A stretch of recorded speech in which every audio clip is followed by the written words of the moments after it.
Mirë se erdhët të dashur binjak në letrat të rrëfejnë, jam Diana, do bëj leximin e javës që po vjen. Binjak, kjo javë duket shumë aktive. Ka lëvizje, lajme, komunikime, vendime të shpejta dhe njerëz që hyjnë e dalin nga skena, ta them më shumë. Por, njëkohësisht letrat tregojnë edhe diçka tjetër. Mendja jote mund të ecë më shpejt se vetë ngjarjet. Prandaj, sfida e javës nuk do të jetë mungesa e mundësive, por menaxhimi i ankthit dhe mbi ngarkesës mendore. Faqe e shpatës. Ja fillon me informacion. Një telefonat, mesazh, lajm ose bisedë që mund të tërheqë vëmendjen me njëherë. Duket sikur do jesh shumë kurioze për diçka. Mund të zbulosh diçka që nuk e di ose të dëgjosh një informacion që ndryshon mënyrën se si e sheh atë situatë. Por kjo letër ka dhe një paralemrim. Mos beso gjithçka që dëgjon javën që vjen, ë? Disa njerëz flasin më shumë se sa dinë. Kalorësi i shpatës. Kjo është letra e veprimit.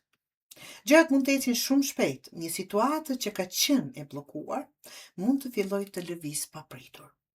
Një person mund të vijë me nxitim. Një vendim mund të kërkohet menjëherë.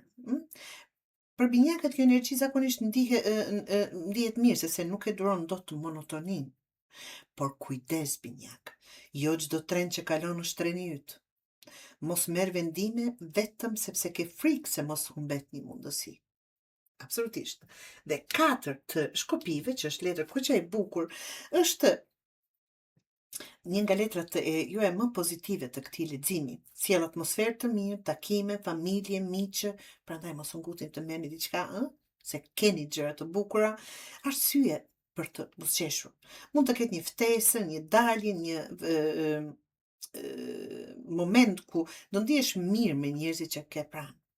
Pas disa javësh më të lodhshme emocionalisht, nga ajo që po shikoj, kjo letër sjell pak dritë. Dhe sinqerisht binjak, ka nevojë apo keni nevojë her pas here të ndaloni së menduari dhe thjesht të kënaqeni. 9 të shkopive, ja ku dalim, kjo letër tregon lodhje. Jo domosdoshmërisht fizike, është më shumë emocionale binjak. Duket sikur një pjesë e jotja po mendon. Po, mund ta bëj edhe këtë, por jam e lodhur, duke qenë gjithmonë ata që luftoni. Dhe kjo letër të kujton se nuk je detyruar të mbash çdo barë mbi shpatull, apo të mendosh aq shumë se kanë dhe këtu, ë? Ndonjëherë pushimi është po aq produktiv dhe sa vetë puna. Faqe e shkopive, kjo sjell energji të re. Kërkoj ndjesë.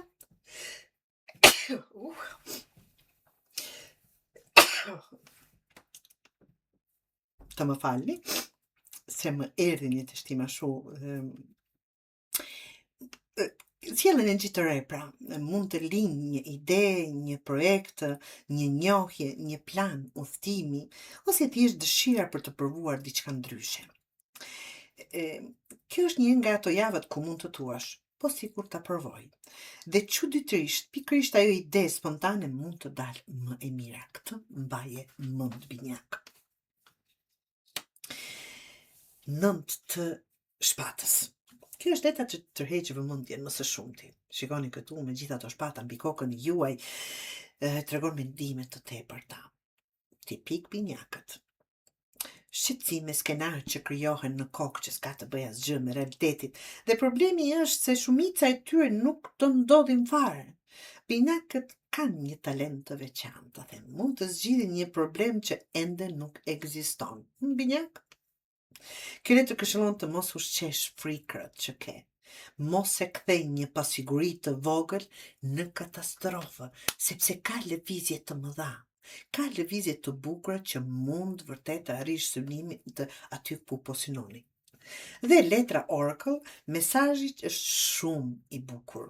Nuk e di, a shikohet që ka ato shkronjat pak më të arta të shkruara. Ajo flet për qetësim, qetësim, për konfirmim, për faktin që dëshirat dhe gjërat po shkojnë më mirë se sa mendon.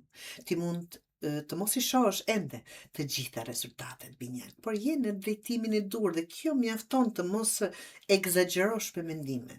Kjo letër të kujton të kesh shumë besim, më shumë besim te vetja dhe rruga që po e ndjek.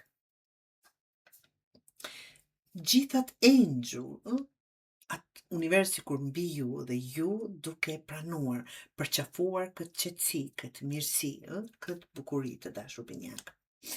Pra, kjo është një javë më shumë lëvizje dhe komunikime. Do të ketë lajme, vendime dhe mundësi të reja. Nga njëra anë ke një energji për të ecur përpara, nga ana tjetër duhet të ruash veten nga mendimet e tepërta. Një ide ose mundësi e re mund të hapë një derë interesante. Një moment i bukur me familjen ose miqt do sjellë qetësi dhe paqe. Dhe mesazhi më i rëndësishëm i javës për ju të dashur është: jo çdo gjë që të shqetëson sot do të jetë problem nesër. Shumë nga frikrat që ke tani do të rezultojnë shumë të vogla se sa duken apo se ekzistojnë fare. Dhe kur ta kuptosh këtë, java do të bëhet shumë, shumë më e lehtë.